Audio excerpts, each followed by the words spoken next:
for so long to be able to hear the Chochenyo language, even in small ways being spoken in a lonely household, is a very big deal. Using the wax cylinder recordings, which I was aided by another woman who's studying another Oloni language, not Chochenyo, but Rumsian, and she's one of my heroes. Her name is Linda Yamane.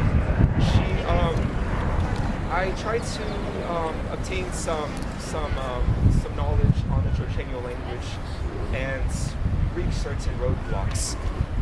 And I contacted Linda Yamane and I told her what happened, and she told me, let me see what I can do.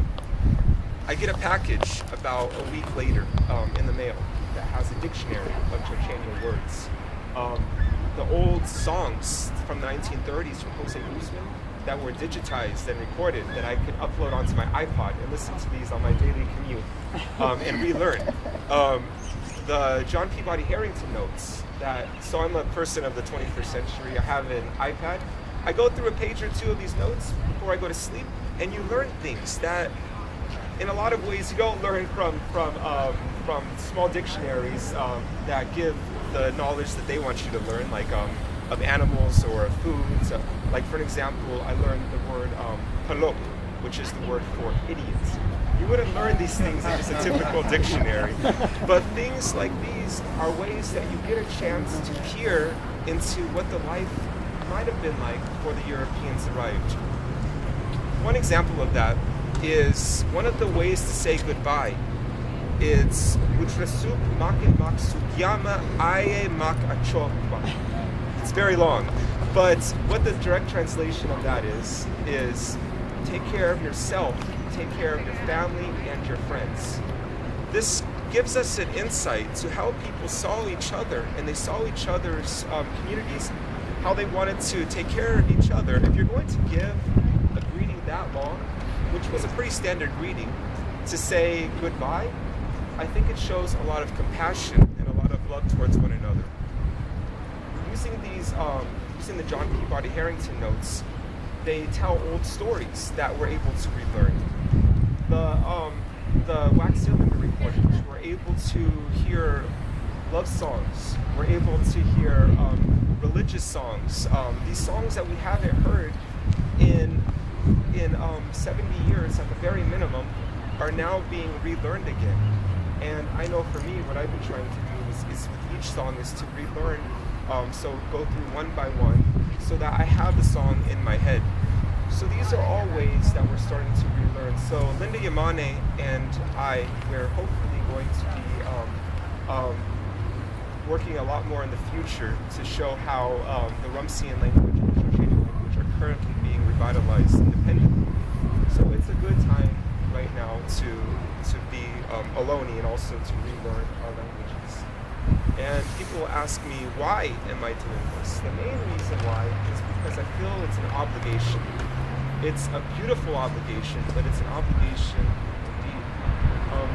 Because despite the fact of the missions, where people couldn't speak their languages, despite the fact of the gold rush period, when there would be money given to militias to kill Oloni people and other California Indian people back then, despite the secularization process after the Mexican War of Independence, despite all these things that was, essentially one blow after another to Oloni people, the Oloni story refuses to be extinguished. And I think in itself, that's a testament to human perseverance and to human strength.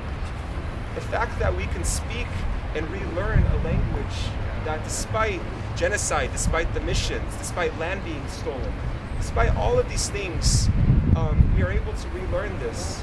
And an 8-year-old kid, my little brother, can speak this again and teach his friends in school this language. I think that that's pretty powerful. And I'm hoping in the future that all of this is just going to progress more and more and more. And I'm starting to work with other Chochenyo Oloni people. My cousin, Karina Gold, where we met up recently, and we were able to begin to brainstorm of ways that we can begin to start speaking to each other again. And in our ancestral language. So these are all ways right now that hopefully we're laying the groundwork for a bigger movement to start. One other way that I tried to document a lot of the 21st century Ohlone experience, because one issue I have is that many people, they either think we're relics of the past, they think we're extinct, or they will often not know about us at all. So often, I'm in an odd juxtaposition of living in my ancestral homeland, but often feeling isolated. Because it's not like you can go to a restaurant and see another Ohlone person there. It's not like you can be on guard and hear somebody else speaking in Chochenyo. It's an odd juxtaposition because I know where my roots are at. I know where I belong. I know where my home is. But I often feel culturally ignored in a lot of ways. So what I did about a year ago, last April, was I created a blog. And the blog, it's titled Being Ohlone in the 21st Century. And this blog is focusing just on contemporary Ohlone issues. Language modernization, the political process, what's going on with federal recognition,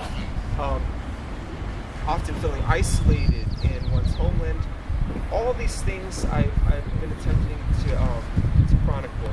And it's gotten very good feedback so far, and this is something that I'm hoping also to work for. I'll turn over to Andy again. Yes. So, what happened in the 30s? Why did it die out? Well, okay, what happened in the 1930s? Why did the language begin to die out? There were several reasons. So with the missions, people, so I'll go all the way back to the missions because I believe it starts there. In the missions, people were generally forbidden to speak their native tongues. And you have one generation of people who stopped speaking the language there, and some people who just entirely took on the Spanish language. But not everybody in the missions gave up their language. Many people took their language underground, and such as ways that they took their cultural traditions underground, and that's why over 200 years later, we still know our identity. So that was one blow. The next blow was secularization after the Mexican-American War, when all the lands that were supposed to be returned to the Ohlone people were essentially given as land grants to prominent Mexican families. We call that the Rancho period. So Indian people during this era were essentially landless. They had no place to go. So that was another blow to cultural destruction right there. Because people, they had no community centers, they had no traditional villages anymore. They were essentially forced to work on Mexican ranchos as vaqueros, as housekeepers. So they lost a big part of their cultural traditions and their language there. The next blow is during the Gold Rush period. And during the Gold Rush period, that's when a lot of people went into hiding because the very first governor of California, I don't like him too much. His name is Peter Burnett. He said there has to be a war of extermination between the two races, the white race and the Indian race, until the Indians become extinct. And he also said it's inevitable, but California Indians have to go. So there was an active campaign, what we call today a genocide, to kill California Indians, to displace them, to remove them entirely from the land. And the government would allocate money to militias to give money to militias that would kill each Indian. So there would be a price per skull, price per head for Indian people back then. So when you have the mission period, the Rancho period, and then the Gold Rush period, and the Gold Rush period, that's the hardest one of all, I think. And there's no word for the California Indian genocide. What I've been calling it in my own mind is Maruts, which is the word for darkness. There's no word though for it, and there's nothing right now in our state that really compares to what happened during that period against my ancestors. But when you have all three of these waves, one worse than the other, people stopped speaking their languages because they started to realize either they're going to be killed when people find out they're Indian, or their parents didn't speak it anymore, so they weren't taught it because their parents were assimilated into Hispanic culture or American culture. So the last fluent speakers, though, so Jose Guzman and Angelo Dos Colos, they passed away in the 1930s, and it's remarkable that they survived to speak the language all the way into the 1930s. And in some ways, the fact that they survived so long is a gift because they were able to document so much before they passed away.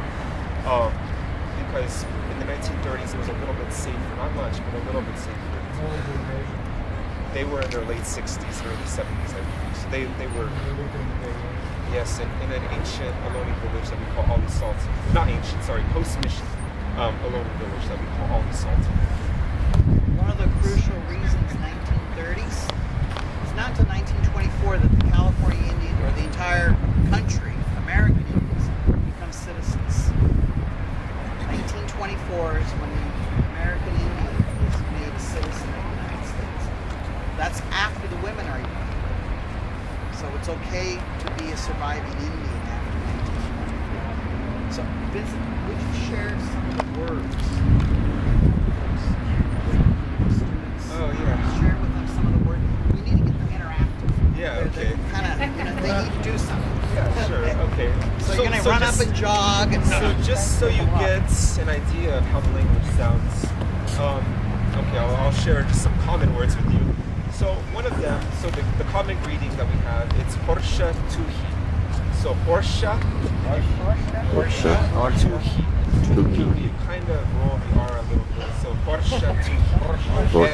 And literally that means good day, but that's the common greeting for hello. So Porsche is good, Tuhi is day.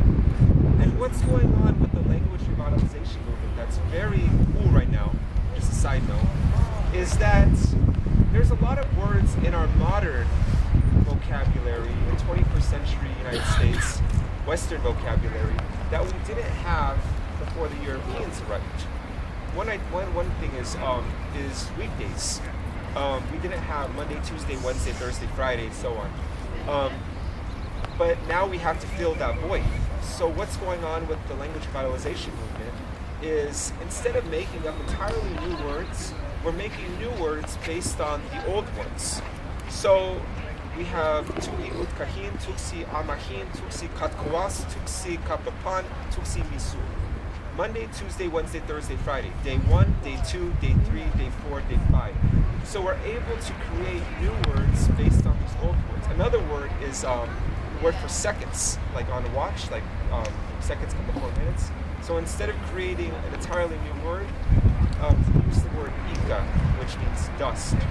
So little things like that we're able to create based on the traditional words. So we're not entirely muddling up and creating entirely new things that aren't part of our tradition.